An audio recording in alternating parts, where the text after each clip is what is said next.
Bonjour à tous et bienvenue sur la chaîne de Papier et de Rêve, je suis Ursula et aujourd'hui je vais peindre avec vous des fleurs de forsythia.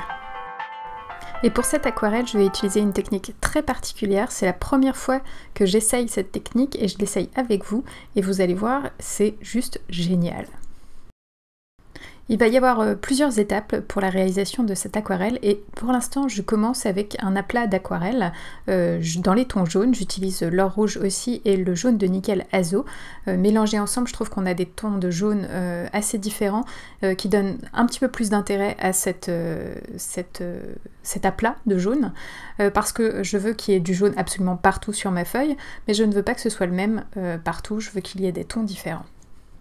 Et d'ailleurs, j'aurais pu aussi commencer cet aplat en mouillant totalement la feuille et ensuite en faisant infuser les couleurs les unes dans les autres sur cette surface déjà mouillée. Mais j'aime bien travailler sur une surface sèche en premier, ça me donne un petit peu plus de maîtrise sur mes zones de couleurs.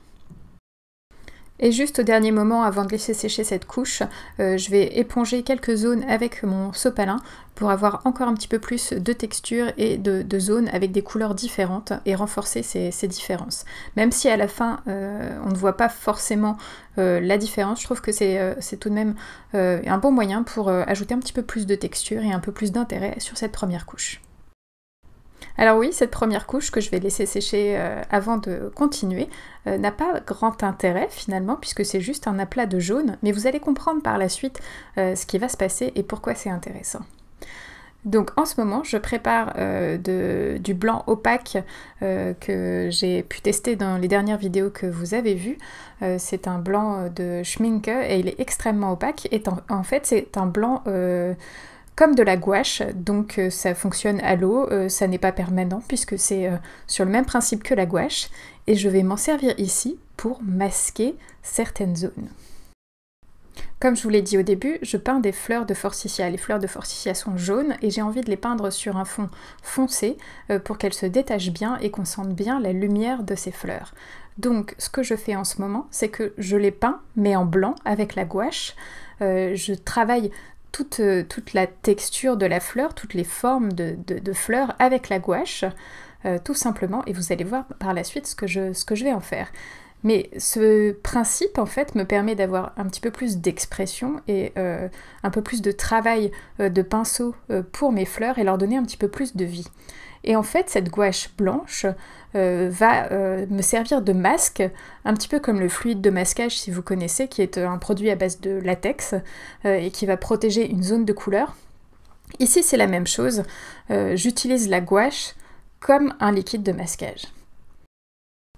Une fois que je suis satisfaite de la forme de mes fleurs, je vais laisser sécher cette couche complètement et vraiment bien à fond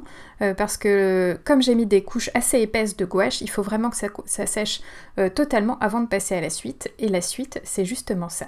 J'utilise mon encre acrylique qui est donc indélébile une fois sec par-dessus ma gouache et je vais venir presque recouvrir entièrement cette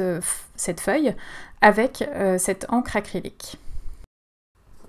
Et pour ça, j'utilise un pinceau avec des poils longs qui contiennent beaucoup d'eau et beaucoup de pigments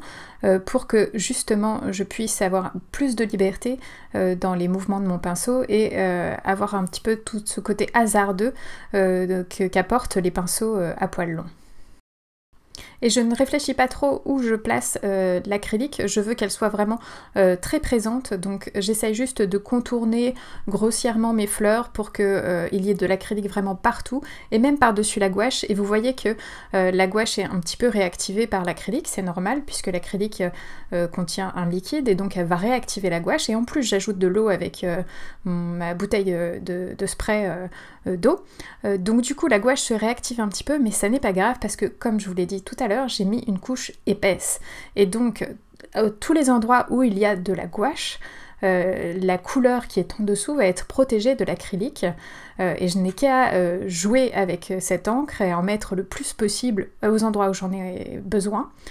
pour que ça fasse de l'effet.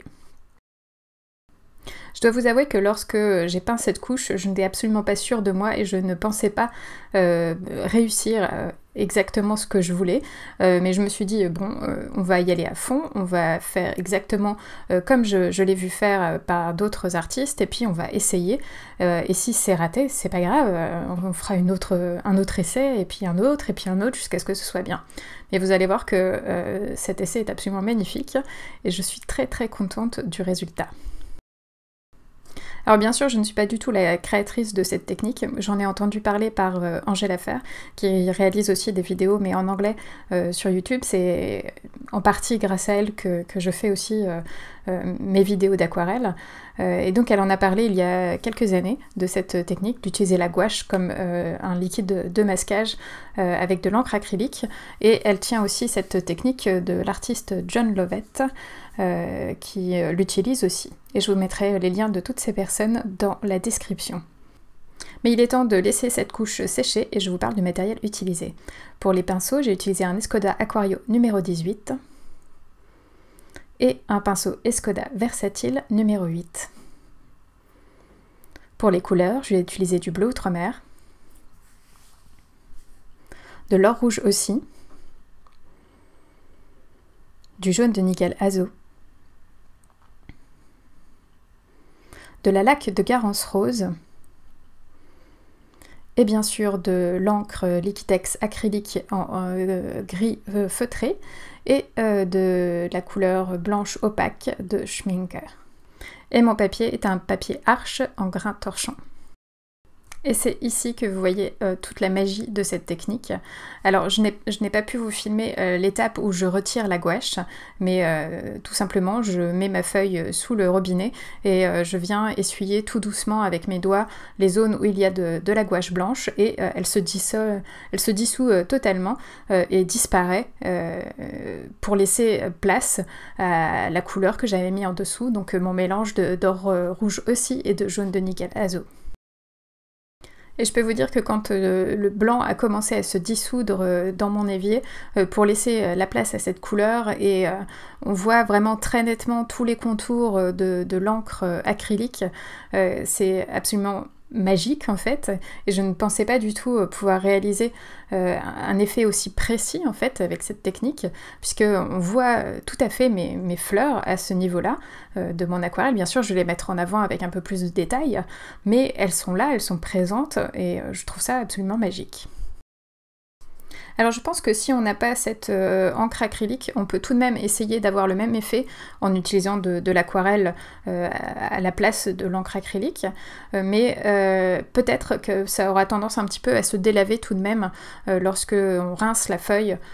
sous l'évier, puisque bien sûr l'aquarelle reste soluble dans l'eau et peut se réactiver, et donc du coup on peut perdre un peu en intensité de pigment, mais je pense que c'est quand même